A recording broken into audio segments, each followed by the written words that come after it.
we have a quorum. Let's call the meeting to order, and then we can have our usual introductions. I think I saw Karen. There you are. Would you please call the roll and declare our quorum, please? Jeffrey Stowe. I am here. Okay. Test. Yeah, turn it on. Is Melody Baker? Test. Okay. Melody's joining at 9:30, according to Okay. what I just heard. She'll be delayed.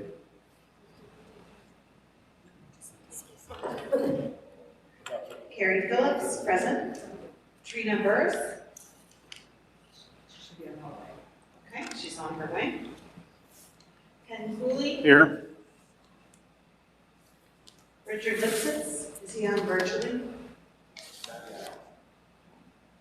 Is Richard with us on virtually? Not yet. Okay.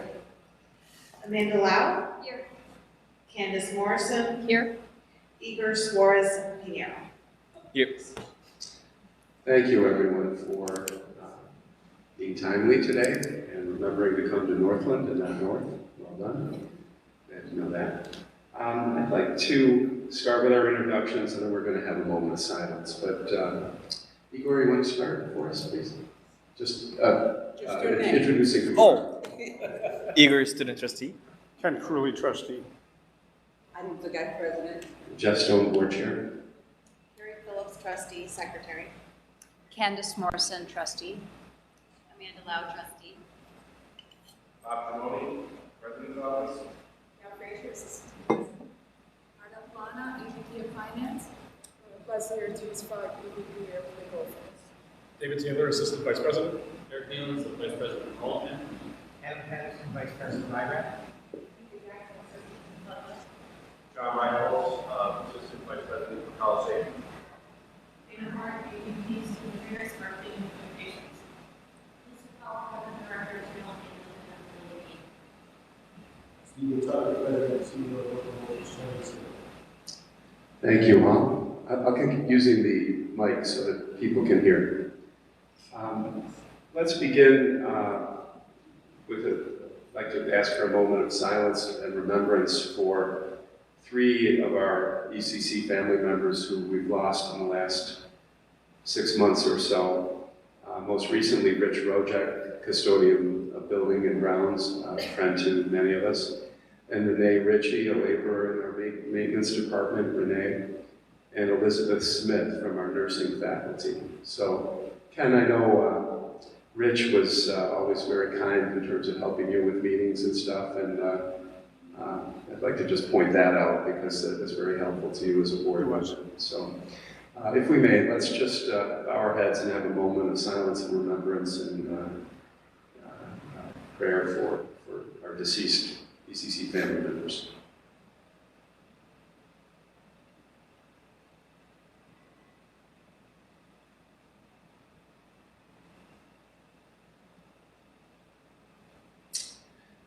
Thank you. So looking at what we're doing today, I'd like to start by noting that we are in a different place, and it's exciting. I have mentioned to a couple of you that I've been here probably 4, 5, 6 times in different ways as chair when there's been the State of Northland address or the opening of the Auto Tech or other occasions. Community events have been held here as well, where I've attended. And it's always been so impressive to come here. And I think the idea of just all of us being able to be here and look at it and learn about it, about the history here, is a real good opportunity. And we'll continue to move board meetings around a little bit. We'll go to Cobham, we'll go to City. But Northland is very exciting for us here as our partnership. So I think we all know Stephen Tucker, who runs Northland here, came to us from Cincinnati. We'd like to thank him not only for doing that, but also for the reception that put the Bills into the playoffs. And we finally broke the drought. Stephen, that's why we hired you, I think. Thank you, I appreciate it. It's interesting that people keep bringing that up. Don't know if you guys remember, but It was 2018, the Bills were suffering through their long playoff drought. The Bengals weren't in the playoffs. Last game of the season, they're playing the Ravens. Bengals beat the Ravens, Bills get in the playoffs, and I get all the credit. So that's what happens when you bring me from Cincinnati, Buffalo. Good morning, and thank you, Mr. Stone, for having the board meeting here, and Dr. Sagai. Really appreciate you guys bringing the board here today, as well as the partnership for the last 8 years. For those of you who don't know me, my name is Stephen Tucker. I'm excited to serve as the president and CEO of Northland Workforce Training Center. The Northland Workforce Training Center is the signature workforce initiative under the Buffalo Billion. This facility, this project received around $64 million to transform this building into what you see today. Our mission is to train and prepare local residents for careers in advanced manufacturing and clean energy. And we are an extension campus for both SUNY Erie Community College and Alfred State College. We actually opened in 2018, and since that time, we have enrolled more than 1,600 students. We currently have a 64.9% program completion rate and an 89% job placement rate. If I had to describe our model embeds the delivery of intense wraparound services with technical training. So we have career coaches, outreach specialists who go out, raise awareness around career opportunities, encouraging students to pursue post-secondary education here in Northland Workforce Training Center. And then we support those students with intense wraparound services.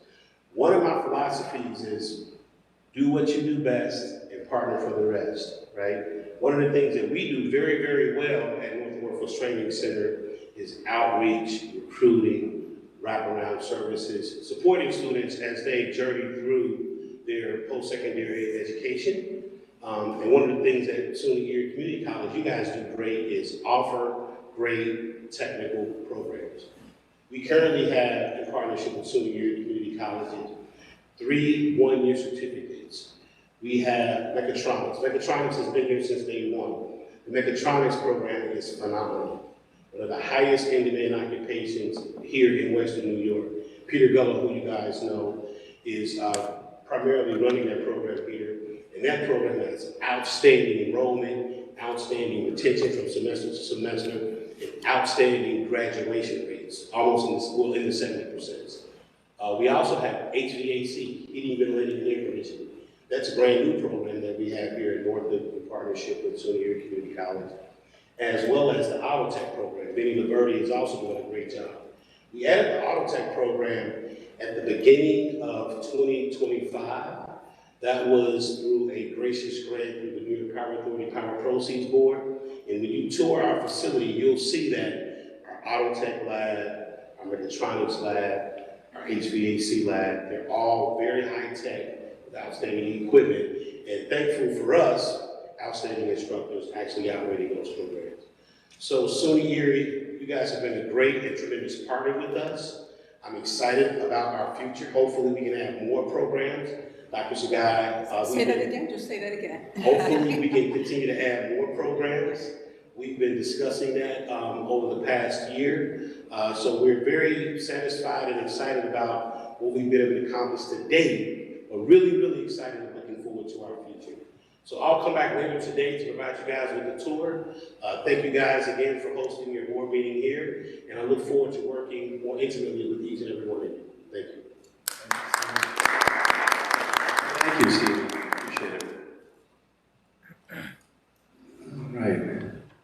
Quick outline of how today looks. Hi, Trina. What we are doing here is, as you say, have our welcome. Call the formal part of the business meeting to order with the presence of 7 trustees and more coming. Oh, I see Richard Lipsis. Dick just joined us. Hi, Richard. Good morning, how are you? Good, thank you. We just heard from Stephen Tucker, who runs our Northland program here, and I was just getting started with the regular piece of the meeting.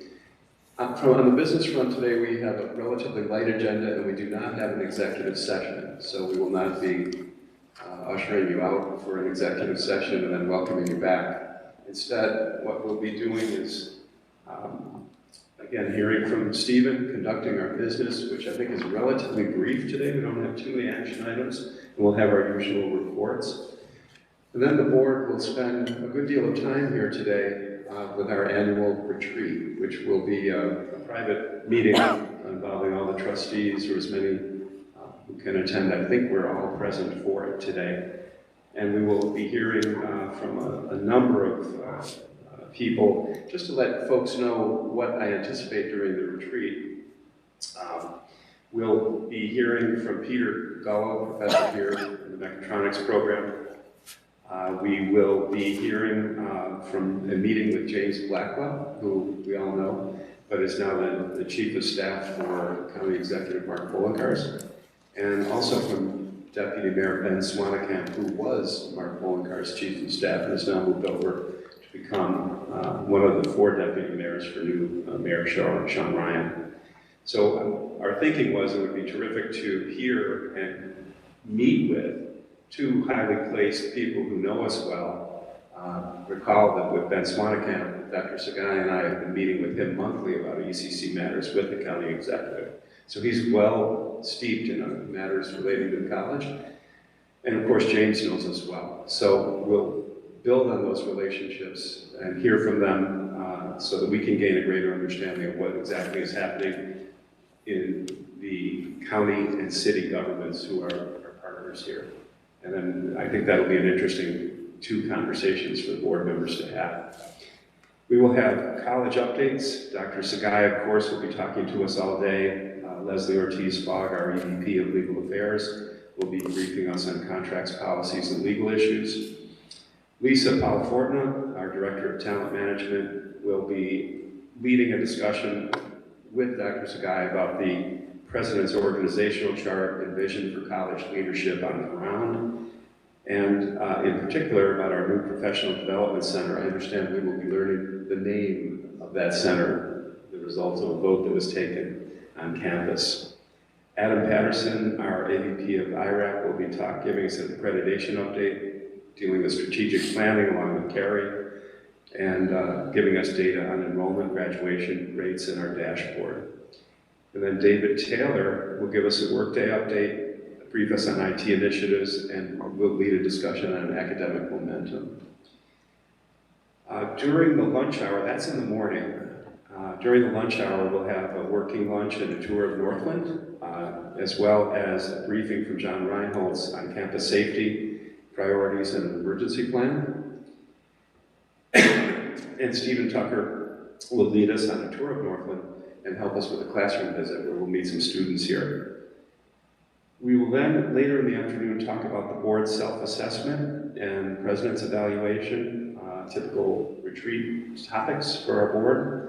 I will say, for the benefit of those here who won't be in that discussion, we received some really fine praise from ACCT, the Association of Community College Trustees. They reviewed all of our survey results, and I'm kind of happy to announce that when they talked to us, they were really impressed with how things were going at the college, how the board was functioning, and to the point where they said, we would like you to see if you can carve out some time to come speak at one of our conferences about board collegiality, board leadership, and that type of thing. So it was really a nice pat on the back that based on their review of everything, they feel we're heading in the right, have been in the right direction. So that's nice. And then we'll have what we always do at the end of the day, for Dick and Trina, this is new, but final thoughts, future planning. We'd like to hear from each trustee about what they have in mind. We'll be talking too about succession, additional filling of the 2 vacancies, one going on 2 vacancies that we will have, board leadership succession, and things like that. So that's just a good roundtable opportunity for the board. While we do have an agenda that has certain times attached to it, I do plan to take some liberties with this, as I did last year. And if we have a little pocket of time and something is scheduled for later in the afternoon, and say John Reinholz is here, and we're waiting for some outsider to come visit us, we'll jump in and have John's report, or we'll do something internally. So we will not necessarily make a full day of it, but I think it'll be a very productive day. Any questions on how today will proceed? Anyone? again, thanks for being here. So, all right, we'll move now to the official business part of the meeting. Anything else I have to do? Okay, thanks. We did our roll call, called the meeting to order. The minutes from last meeting were circulated to all of us. I read them and didn't have comments. Did anyone else have comments? If not, may I have a motion, please, to approve those minutes from January 29th? Trina, thanks. Carrie, second. All in favor? Aye. Any opposed? Those minutes are approved. I mentioned we do not have an executive session, just again for the benefit of folks along the sideline. We will obviously be spending a good deal of the day here, and we will cover some topics there that we might ordinarily cover in an executive session, such as the state of our collective bargaining, any litigation. I mentioned what Leslie will be briefing us on policies and employment issues. So some of that will be covered later in the day, but we don't have any burning executive session topics that would cause us to take care of that now. So we do have some action items, and I'm going to turn to our budget audit and facilities chair, Ken Crewley, because having attended the budget meeting a couple of weeks ago, we do have 2 items for discussion and hopefully approval today. Ken? Yeah, the first one is the NAPA Auto Tech program, and I think Erickson is the one who will fill us in on that. Great, thank you, good morning. The NAPA agreement, as Mr. Tucker highlighted, is an opportunity for us to partner and expand our support for the automotive technology program here in the city of Erie. This partnership would allow the institution to receive discounted rates in terms of parts that are necessary for the operations of that department, provide them electronic resources that mirror that of the industry itself in the real world, as well as provide them financial support for students to be able to access tools and other required materials for the program itself. It's very straightforward, and I think we can move both items together. We got one more item to take care of. We'll take them together, yeah. And the other one, Better Mind, that's Dana. Ready? Okay. Can I just stand here and do this? So thank you. Better Mind is an online telehealth and emotional health platform for our students. We opened up an RFP in December. We received 11 proposals. We narrowed it down to 2. We had 2 of the vendors give us live presentations. Ultimately, we selected Better Mind. Better Mind will have one-on-one counseling sessions with our students through their phones, through their computers, all of that. And so these are trained professionals who are well accustomed to the issues that our students will struggle with. So they'll do one-on-one counseling. We'll also have psychotherapy. There are some of our students who may need some higher level emotional health therapy or diagnoses, and so we do, it also includes psychotherapy. And then the great part that kind of tipped it over the scale for us is the group therapy sessions. So many of our students, college students, are dealing with relationship issues, dealing with becoming a young adult, and kind of living on their own for the first time. So these group therapy sessions will be really helpful for students to join. And they are with also licensed professionals. And so we just really felt that this company would be best for our students. What's nice about Better Mind is they are a Buffalo-based organization. They are across the country with their services. Jamestown Community College, Geneseo, and Buff State also use Better Mind. Thank you, Dana. I think both items are pretty self-explanatory, and the staff helping with that, and I'd like to make a motion to approve both of the action items. Thanks, Ben. Before we second that, I'll just comment that on the second one, we have a grant that is covering the cost of that in the first year, and it's basically charged on a per session basis. And if we have fewer than the allocated number of sessions that students use for that, they roll forward into the next year, so there's not a use it or lose it type of concept. We get X amounts of student inquiries and counseling sessions, and if we don't use them, they roll forward. And so eventually we'll hit our budget when the grant runs out, but I think Dana's comments are well taken. And this is a good thing for us to join with our local colleges to add this for our students. It's very much in line with what we're hearing from the state and what the state is seeking to support: student health, student mental health, retention, counseling support. So I'm very much in favor of. We had a good discussion of both those items at the budget meeting. If there are no questions, I've got Ken's motion to approve both. Igor's second. All in favor? Aye. Any opposed? Thanks. Those are both approved per page 8 and 10 of our materials. And moving to the informational items, you've got a number there in the usual course. Right. Dr. Sagai, are you going to speak on the facilities and capital or something else? Sure, I'll do that. Thank you. Good morning, everyone, and very excited to be here, to be at Northland. When I got hired, one of my projects was to make sure that we have a good working relationship with Northland, and 8 years later, we're doing some awesome things, and I'm so excited for our board to visit the classroom, and you'll have an opportunity to meet our students there as well. So excited about that. Facility, just to view on the city campus, we are moving along with the skylight. Nothing is happening there right now. We had a meeting yesterday where the project should start sometimes in March, mid-March or so. So we're moving well over there and keeping everything intact. North Campus, same, nothing new project as far as the K building. We're still moving forward with a lot of that. The field is also moving along, so we should have a grand opening with that. We'll speak with the county exec and figure out a time where we will have a grand opening for our football field.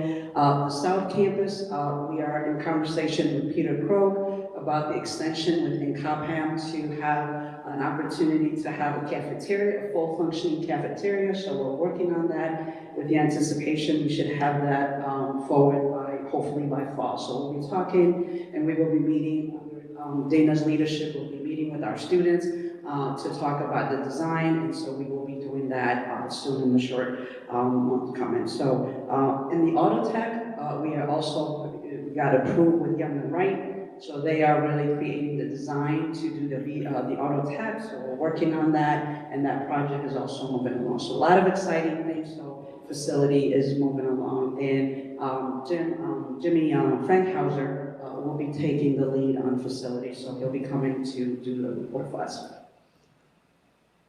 Thank you. The other action items, informational items rather, most of these are going to apply to Arda, and I'll get to her in a moment just to make that a little simpler to go through them all. I'm going to skip ahead to the number 4 supplier report. It was contained in the package that everybody received. I saw no issues with it, and I think we're fine with it. And then I'd like to turn the mic over to Arda. We'll talk briefly about the state executive budget, the meeting with the county control board, and the financial actuals. Well, thank you and good morning. I highlighted a lot of this last month at our January meeting. Currently we have our auditors working still on 8/31/25. They are expected to present hopefully in March to the board. Those financial statements, both from the foundation and ASC, have been received, and they will provide probably a draft financial statement for the college for that year. We did perform well, we're doing well fiscally. In addition to current this year, enrollment is up yet again another year. The funding floor for community colleges is consistent. It's at 100%, and it's been that way for, I believe, since 2019-20, when SUNY implemented. And then sponsor contributions still remains flat. Operationally, we are maintaining a tight control on payroll, contractual services. We are definitely, the financial dashboard that's included in the package does not reflect the costs associated to the bargaining agreements that we have with the 2 bargaining agreements that are still pending, and those costs will be reflected by 8/31/26. As far as the Fiscal Stability Authority, we did meet with Dr. Tsagai in December, and they commended the college with how far we've come just from 5 years ago. I would hate to see the college to be in that position going forward. And then from a state level, Chancellor King actually just provided his testimony on February 24th to the joint legislative budget hearing on higher education in Albany. And I just highlighted briefly what he touched upon. And first and foremost, he did highlight the enrollment, which he did indicate that there has been a 3 years of system-wide growth. This includes community college, and that is true even for Erie Community College, and we would like to build on that momentum. The funding for community colleges continues to be protected. This prevents nearly $65 million in cuts, which gives community colleges stability. Also, they are working on expanding the SUNY Reconnect. Included is $8.5 million proposed for tuition for adult learners, and they are trying to expand the nursing, logistics, transportation, and emergency management, and other high demand fields. This definitely allows an opportunity for adult learners to come back and obtain an education and enhance their lives. In addition, they also included $8 million for ASAP and ACE. They are trying to target 10,000 students by fall of 2026. For the state ops, there is a tuition freeze for the state ops campuses. However, they are receiving $54 million to maintain operations. This does not affect community colleges, but it does show that there is a system-wide commitment to helping set affordability for students. Capital needs, he did mention that there is a $595 million proposed budget. SUNY still has $10 billion of unmet maintenance needs. What does all this mean for especially community colleges? It just means that there's stable funding for us, opportunity to grow for adult learners and workforce programs, and we continue on student success and watch for facility needs. Within SUNY Erie, we have begun our budget process for 26-27. A memo did go out to the SUNY Erie community. Included, we are trying to stay focused on student success, enrollment growth, and always in mind, financial stability. Departments are asked actually to work with the senior executive staff, and Dr. Tsagai and myself, we will meet individually with each member to review their staffing needs, their program needs, and any essential technology or facility needs. And then also to see if there's an opportunity to streamline or reallocate resources or staffing or expenses as needed. That's all I have.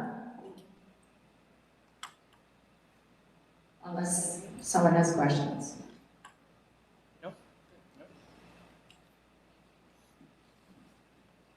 Thank you, Arda. Really the only other thing is our minutes from the last meeting, and so that runs us through the informational items with the Budget Committee. Okay, thank you. Since we're in a public meeting now, and I think it's worthwhile, because it's a matter of concern to the public and everyone here, to get an early line on our thinking about whether we will be raising tuition as part of the budget that will be coming forward. We had some discussion of this at the budget meeting, and obviously it's a decision that will lie with all the trustees as we vote on a budget. But I am interested in hearing from Arda, Adiam, and Ken your immediate thoughts. I know at the budget meeting we were generally taking the view that the state is signaling a desire to make things easier for students. They've got a tuition-wide, system-wide freeze on tuition, funded by rather generous state revenues at the moment. So we have not raised tuition in the last couple of years, and I think I would fairly characterize our discussion as saying that we are are not inclined to do so as part of this budget. But because this is a matter of import, I thought, Dr. Sagai, why don't you start? Arda and Ken chime in with your thoughts, please. So I think one of the things, and I'll talk about this in my report, myself and other presidents from community college, when we're advocating at in Washington, talking about not increasing tuition for our students and getting more support from that level of funding for our students. And I think specifically for SUNY Erie, I think we have some work to do as it relates to ensuring that our students are getting the ultimate student experience. We're not quite there yet. And I think the college is doing the necessary work in terms of being efficient as it relates to our funds. So I think we still have some work to do, making sure that we are staffing appropriately, making sure that we're being very efficient as it relates to our contracts and other things that we use for the college. So I think there's some work to do there. I do feel strongly right now that I think we need to stay steady on our student and not increase the tuition, because we do have some work to do to make sure that our students are getting equal opportunity to experience in terms of our facility. We know we have a lot of work to do. We have some things that we are working on the academic side. We certainly have a lot of work to do as it relates to student affairs, particularly with our orientation and other things that we started, but we have some work to do to ensure that our students are getting the ultimate experience, and I think then we can have that discussion. To that comment, the Erie County Fiscal Stability Authority, which we'll hear about, have heard about a little bit already, reviewed our entire financial picture, our trend, going back as far as 2010. And they report on us every year because of our partnership with the county as our sponsor. And in their report, which was actually very positive about the college and its finances in particular, they said that they would anticipate that we would raise tuition in one of the next 3 years. And that's not their decision, that's our decision. But that's what they assume and expect. And I would say, if we accept that for just this moment, without yielding the right to make that decision ultimately, I don't think this is the year, based on what your comments, where we would play that card. So none of this is firm yet, but I would say for those listening, and we'll talk about this more today during our retreat, I would say the winds are blowing against an increase in tuition in this year's budget. Just to add to it, I think Arda mentioned the chancellor is really focused, and the governor is really focused on the reconnect, and that has benefited SUNY Erie. Our enrollment increased because of that, and that is a free tuition for individuals from 25 to 55. So we are benefiting from a lot of that. ASAP is another program that is supported by SUNY and the governor. And so we are getting a lot of support as a way to support the attendance and access of students. I think the key for us as a college, and I agree with you, Jeff, within a year or so, we should have a lot of these things in place so that our students are experiencing optimal experience, both academic as well as extracurricular activities. Given the importance of the subject, I just want to ask, give Ken a chance to comment, and also Arda. I'm in agreement with what's been said. One thing that we have to keep in mind is some of our income will diminish. We have rent income at the stadium right now from the contractors who are building the stadium. That's several $100,000, and that'll disappear in the next year or so. And interest income, which we've done quite well with, as interest rates trend down a little bit, our interest income will go down maybe a little. So they're not major bumps. We know what's coming, we can anticipate it, but those are things we have to keep an eye out for when we're planning the budget. Other than that, I think when we look at things we read about upstate, and Fredonia and other places, we're doing quite well, and that's due to the management and Dr. Sagai and the whole team that's here. They've done quite well in keeping things under control. Thanks, Arda. Mike?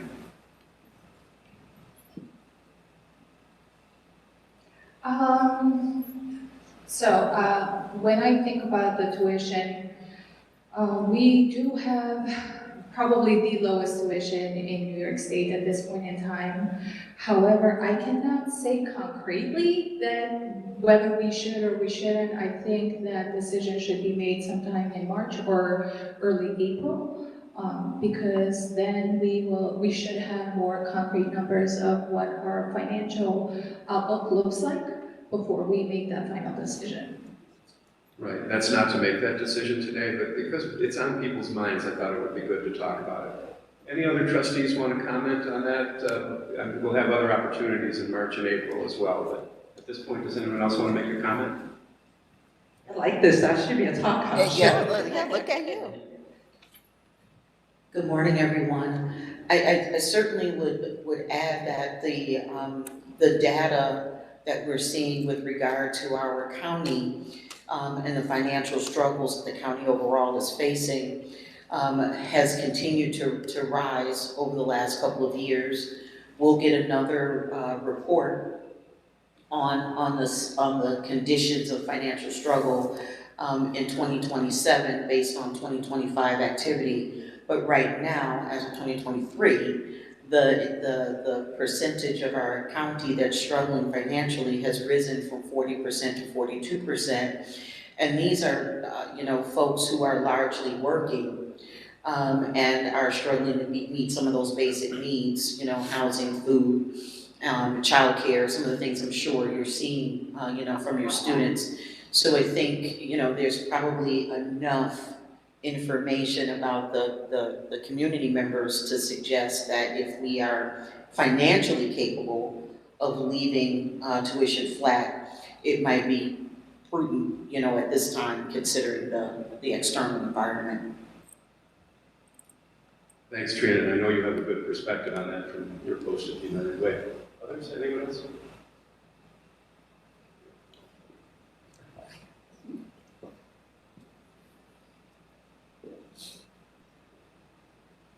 Morning, everybody. I just want to give a perspective of a student in that situation. Raising the tuition is fine, let's say that, but at the same time you have to understand that some students have to use the financial aid, putting more debt on themselves. Then you have to pay for books, tools, and all that, and there's some professors who use other websites. They have to spend more money on it, and more that is add to it. So,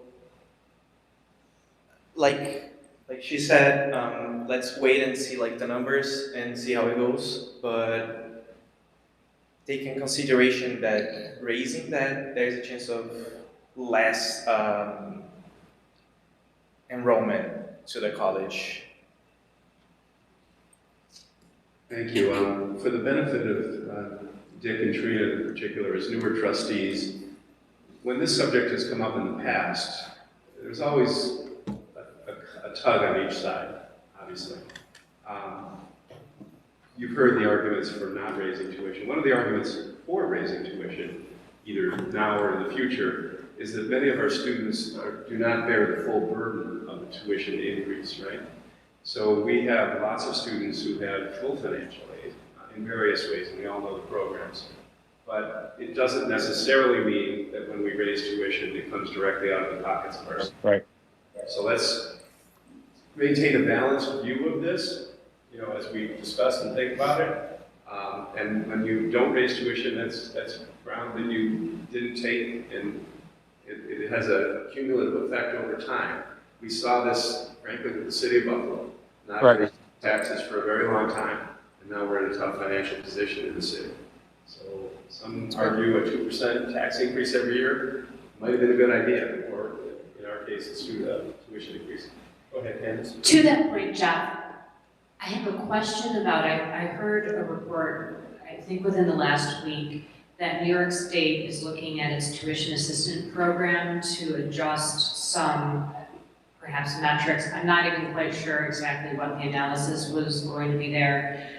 Something about the program hadn't been evaluated since 2008, so long needed look there for those who know more than me, can we get some more information about that and whether that would address the point that you're raising, Jeff, that if tuition goes up, if New York State is also looking at these tuition assistance programs, would that offset the financial burden to our students for that increase in tuition? Yes, thank you, and I think that's a good task, Dr. Sagai, if you could take that back and be thinking about this. The other sort of unknown is the impact of the so-called One Big Beautiful Bill, the federal legislation that was passed last summer, or last year. How is that going to affect local governments? We've understood, there are concerns about Medicaid costs and the imposition of additional costs on local government for that. What will happen with our partners? The state, at the moment, has kept up their funding level, but is that assured going forward? So we want to be responsible and not automatically think that we don't raise tuition around here, right? We've done it before and we'll do it again. But I would like to see the impact of that federal legislation on ourselves and on our governmental partners locally and statewide to see what we might expect down the road as a result of that. Right, and that's one of the things I believe the Chancellor was talking about. So yes, there is conversation about TAB increasing. There's conversation about Pell and changing that for credit and non-credit. So there's a lot of conversation about changing the way FAFSA and financial aid. One of the things David Taylor will talk about later is academic momentum and academic momentum. One of the metric or measurement that the Chancellor and SUNY put forward for all community college is to talk about FAFSA, how many of our students complete FAFSA. We have a great disparity and actually taking advantage of what students are owed in terms of their covering their tuition. So we'll do more work. We'll have Eric present to the board in terms of how that financial aid as well as enrollment and what that demographic look like, because right now, close to 50% of our students are non-traditional students. To Trustee Brems, who talked about that demographic in terms of struggling just to make ends meet. And if we are going to bring them and have them, Eric is here, so he can probably talk about that. What does that look like in terms of the support? So I think part of that is that we have to look at this in a holistic way in terms of looking at trad students who come out of high school and the type of obligation that they have in terms of outside work, not only from school supplies, but also outside in terms of their living expense and what does that look like. Food insecurity is one of the main things that we struggle with our students in terms of supporting them. So that's one example for us to think about. But maybe Eric could speak a little bit about some of the financial aid that has been talked about.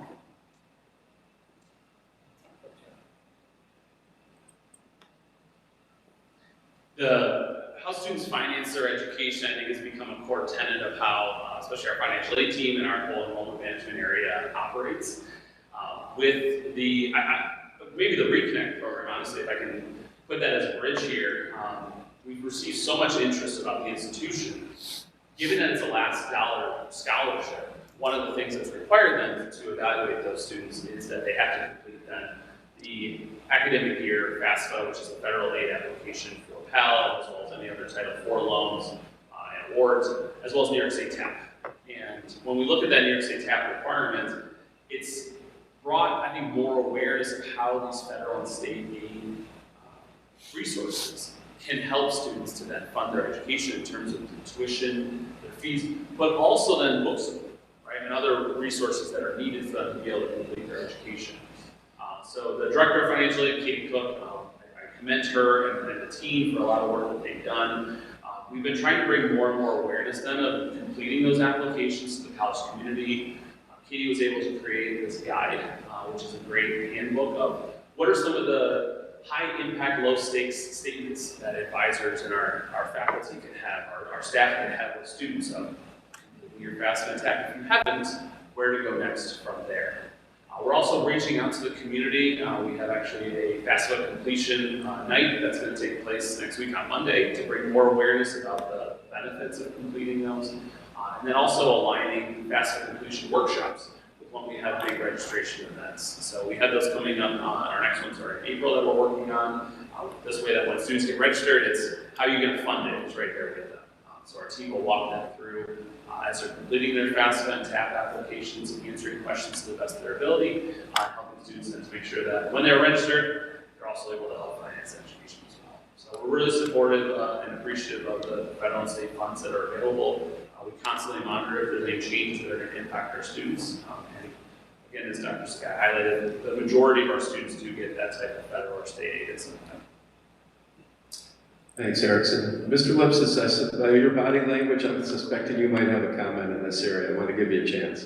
No, I don't exactly, except to say that it sounds to me like there are a number of factors, not the least of which is what can a student afford? And then the question of course, as a trustee, I'd want to know is what percentage of students pay the full tuition? How many get assistance? How would that get impacted by negative policies coming from the federal government? How is it positively impacted by state government access to money? Those are all the kinds of questions I've got, Jeff. And obviously, I'm not in favor of a tuition increase unless it is financially required, and that includes making sure that we have sufficient funding for the future. Sometimes you have to take the step to increase in order to build up a rainy day fund. And I don't know enough about those issues yet to take a stand particularly on any of it, except to say that I'm open to the discussion completely, but I wouldn't want to see it increased unless it absolutely had to. That's what I would say. Very good, thank you. I think the idea here was for college officials to hear a sense of where the trustees are, even early in the process. Have it inform your decision-making and also get a sense of what information is valuable to the trustees, particularly as it comes to, as Dick just mentioned, the percentage borne by our students. I think that's always been of interest to us. And we'll see, but we get a general feel now for where we are. Thanks, everyone.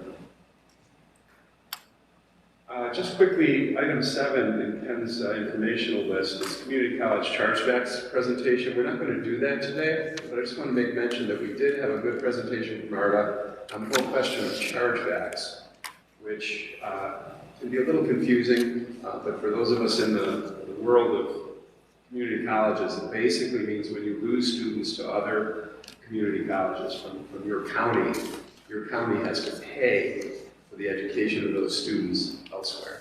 So our goal is always to keep as many Erie County students in Erie County at ECC as we can. But there will always be people who come to ECC from Genesee or Niagara County, and likewise who leave Erie County to go elsewhere. And this is the world of chargebacks.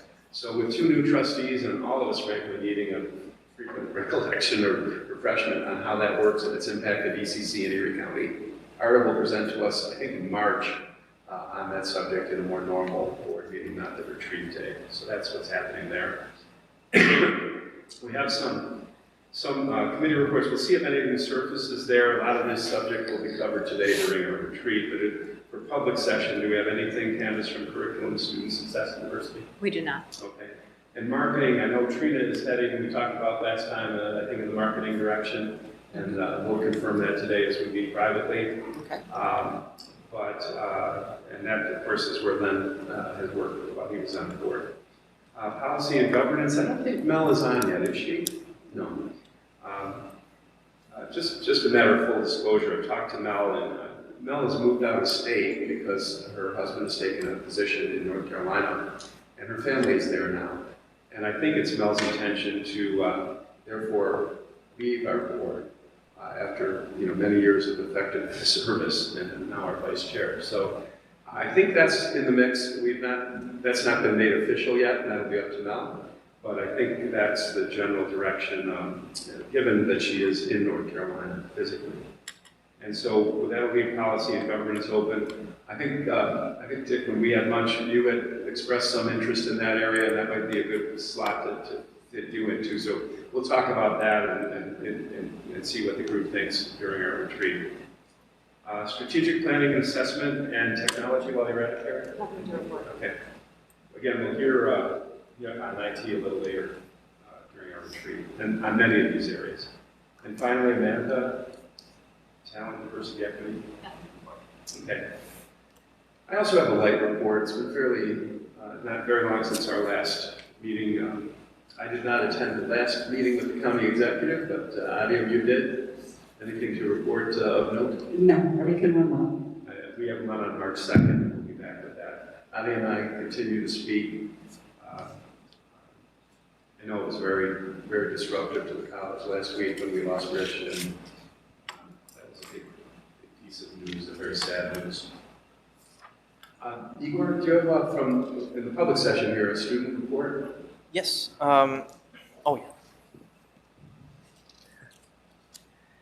I have good news and some not that good news. The good news is that I can see that the students are getting more interactive with us. They are answering better. They are saying good things about the college, and I can see that they can open up more to us, which was one of the things that I was planning for the semester. So students could see us as a friend, not a foe. And the two things that I have to say here that I'm like a report that I ask the board's help. One is problems with potholes on like North Campus. If we can, I know that we had to wait for the snow to melt so we can like fix that. But if we can like fill the potholes with I don't know, sand or something, there's one that kind of like super big and I exit in the G building. The G building? And the second thing is for city campus, which is the females bathroom. We're having some complaints about the bathrooms.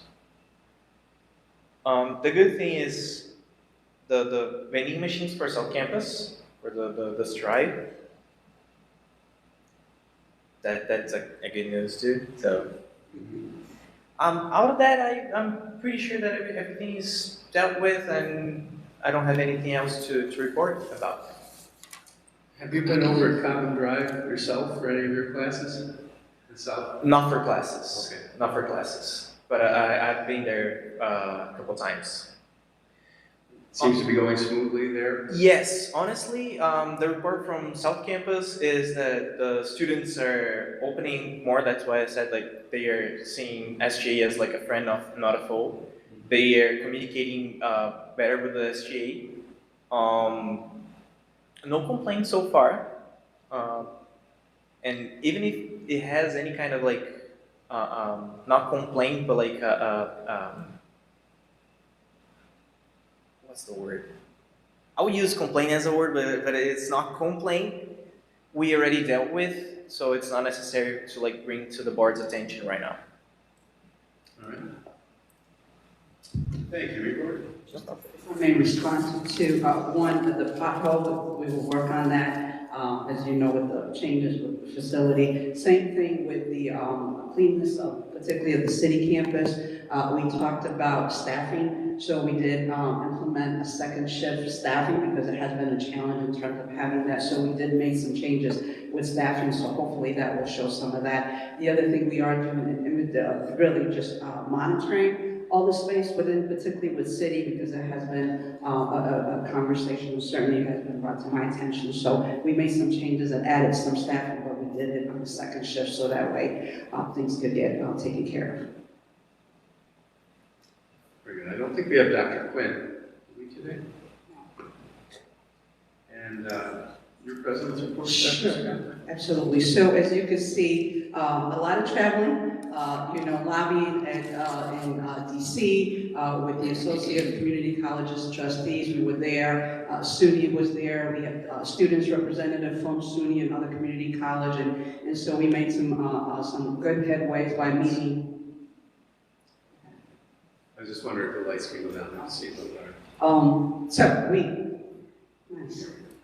That's better. Thank you. So you can see that I was also honored during the Black Hispanic Association, Hispanic and Asian Legislative Association, part of EOP. I was honored for alumni and being the first president to be an EOP student, so that was honored with the chancellor. Congratulations. And then again, more lobbying in Albany. I am going to go back in Albany this Sunday as well, but really talking about a lot of the things that we talked about earlier in terms of how do we ensure that our students are successful. What I could tell you, what we heard a lot from our politicians were about ensuring that community colleges are producing outcomes.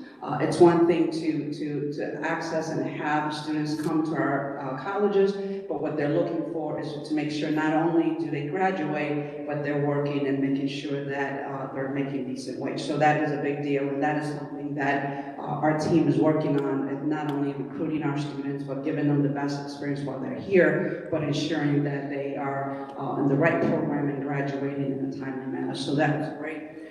I think one of the biggest things, it is our birthday. It is our 80th birthday. Our 80th birthday will be April 4th. We have a team put together that we will be celebrating the college, and the board will get involved in that process.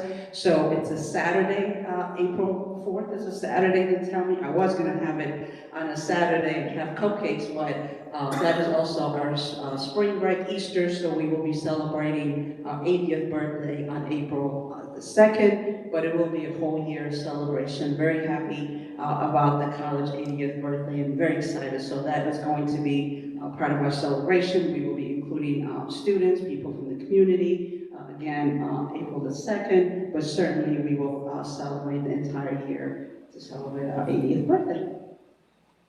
Very good. Thank you. Anything else? That's me. Thank you. Congratulations on being awarded. That's noted. Any further old business that we have not brought up? Any new business? Next month we will meet on March 26th. After that, we will meet on April 30th. Our May meeting is canceled, and our June meeting had a date change. We remember that from last month.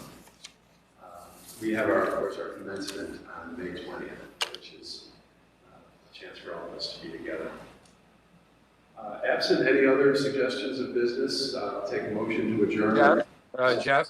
Thanks, Dick. Go ahead. I regret I won't be able to participate in the retreat. I'm 1,550 miles away from where you are, so. Well, thank you for getting in on the business meeting, and we're delighted you're on the board, Dick. Very helpful. Motion to adjourn? Thank you. Second? All in favor? Aye. Any opposed? All right. Dick, thanks for joining us, and you can stay as long as you wish, or rejoin us at any time if you wish. But I'm glad you could join us for the business meeting. Safe travels. Thanks, everyone. Thank you. Okay, what we'll do next, I think we'll boil this down to the trustees at this point, and we will use a little bit of time here. We have a bit more